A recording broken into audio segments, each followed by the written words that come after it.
மதுரை திண்டுக்கல் வழியாக இயக்கப்படும் 9 ரயில்கள் இன்று மாற்றுப்பாதையில் இயக்கப்பட உள்ளன. மதுரை அருகே கூடல் நகர் ரயில் நிலையத்தில் வியாழனான இன்று ரயில் பாதை மேம்பாட்டுப் பணிகள் நடைபெற உள்ளன. இந்த பணிகள் காலை 10:35 மணி முதல் மாலை 5:35 மணி வரை நடைபெற உள்ளது. இதனால் மதுரை திண்டுக்கல் வழியாக இயக்கப்பட வேண்டிய 9 ரயில்கள் விருதுநகர் மானாமதுரை காரைக்குடி வழியாக இயக்கப்பட உள்ளன.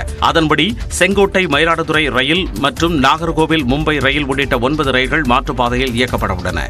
அதன்படி இவை விருதுநகர் மானாமதுரை காரைக்குடி வழியாக மாற்றுப்பாதையில் இயக்கப்படும் என தெற்கு ரயில்வே அறிவித்துள்ளது. பயணிகளின் வசதிக்காக சில ரயில்கள் மானாமதுரை மற்றும் காரைக்குடி ரயில் நிலையங்களில் நின்று செல்லும் எனவும் தெரிவிக்கப்பட்டுள்ளது.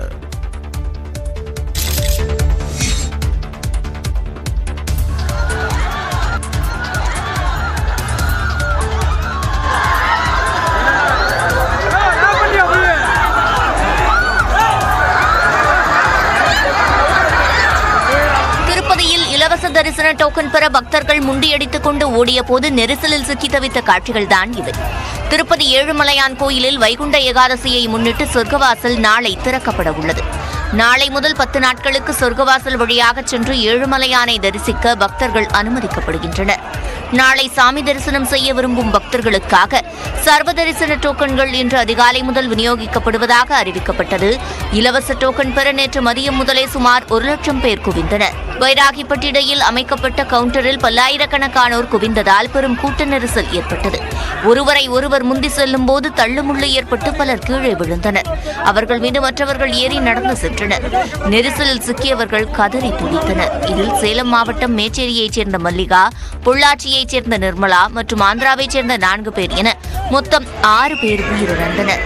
34 பேர் காயங்களுடன் மீட்கப்பட்டு மருத்துவமனையில் அனுமதிக்கப்பட்டனர்.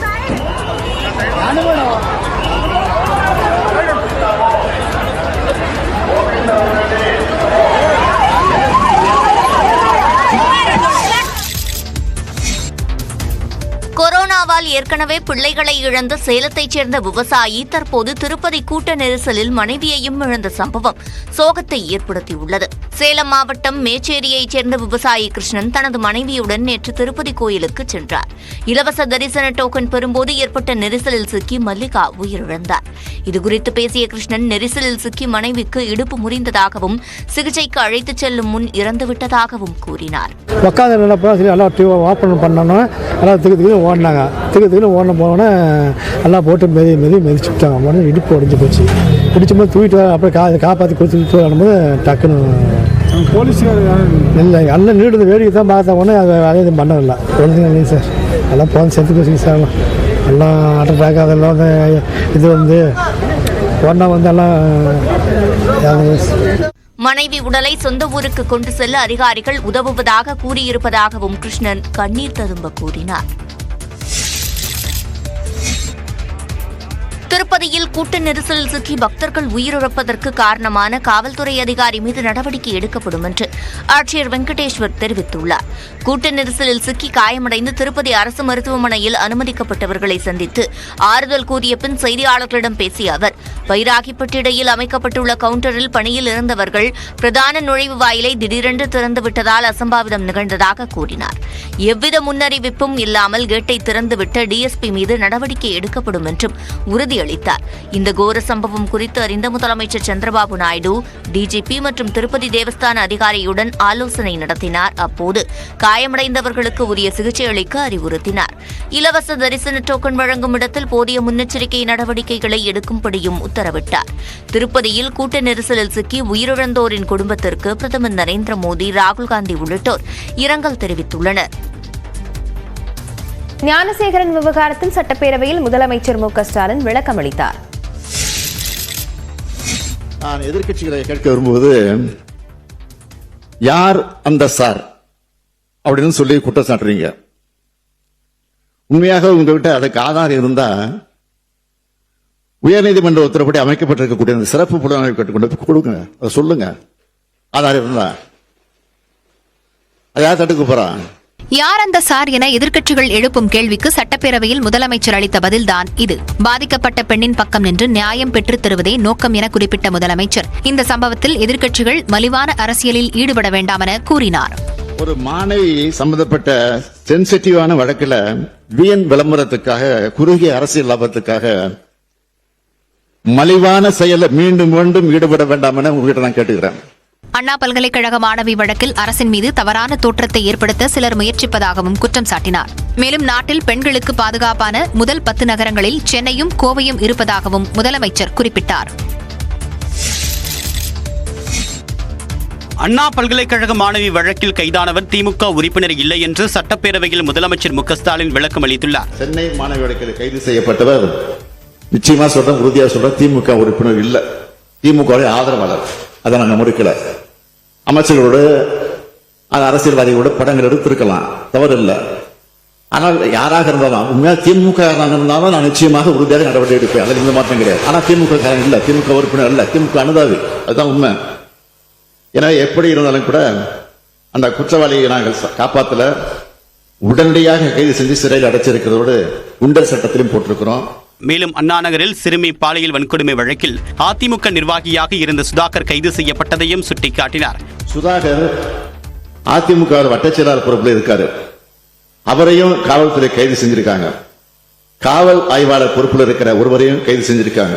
என்னுடைய அரசை பொறுத்த வரைக்கும் எந்த கட்சியாக இருந்தாலும், எந்த தனிப்பட்ட நபராக இருந்தாலும் சரி, ஏன் காவல்துறையாக இருந்தாலும் சரி, பெண்களின் பாதுகாப்பு தான் முக்கியமே தவிர நாங்கள் எதையும் எதிர்பார்ப்பதில்லை. பெண்கள் பாதுகாப்பிற்காக எதிர்க்கட்சி நண்பர்கள் தங்களால் இயன்ற ஒத்துழைப்பை வழங்க வேண்டும் என்றும் முதலமைச்சர் குறிப்பிட்டார். அண்ணா பல்கலைக்கழக மாணவி வன்கொடுமை வழக்கில் 60 நாட்களுக்குள் குற்றப்பத்திரிகை தாக்கல் செய்யப்படும் என முதலமைச்சர் தெரிவித்துள்ளார். மீண்டும் மீண்டும் சொல்றேன், அது யாரா இருந்தாலும் சரி, அவங்க மேல தயவு தாட்சணமே இல்லாம காவல்துறை கடுமையான நடவடிக்கை எடுக்கும். இதை இந்த அவைக்கு 100% உறுதியோடு நான் சொல்லிக் கொள்கிறேன். அண்ணா பல்கலைக்கழக மாணவி வன்கொடுமை வழக்கில் குற்றவாளிக்கு உச்சபட்ச தண்டனை பெற்றுத்தரப்படும் என சட்டப்பேரவையில் முதலமைச்சர் மு க ஸ்டாலின் உறுதியளித்துள்ளார்.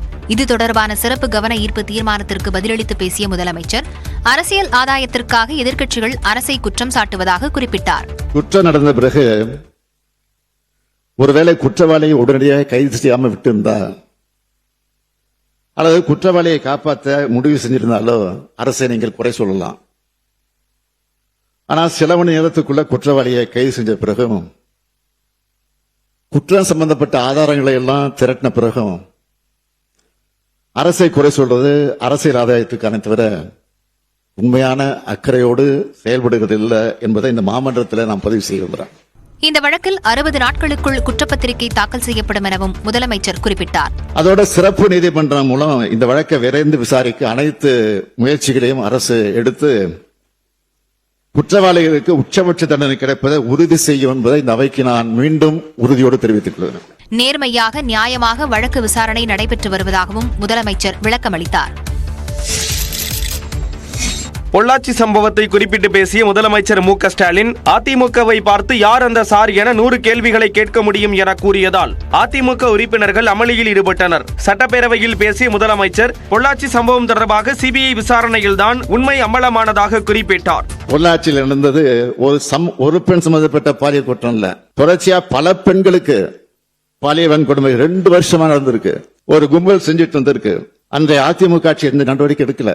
ஆனா சிபிஐ விசாரணையில பொள்ளாச்சி சம்பவம் முழுவதுமே அதிமுக பிரமுகர்களால் தான் நடத்தப்பட்டது தெளிவா சொல்லிட்டாங்க. இதனால் இடத்தை விட்டு எழுந்து வந்த அதிமுக எம்எல்ஏக்கள் அமளியில் ஈடுபட்டனர்.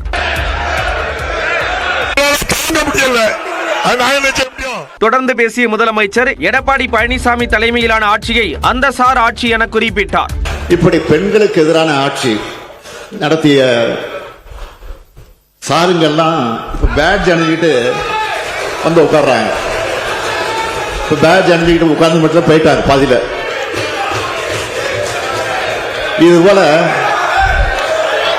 இது போல 100 சார் கேள்விகளை அதிமுக பார்த்து என்னால கேட்க முடியும்.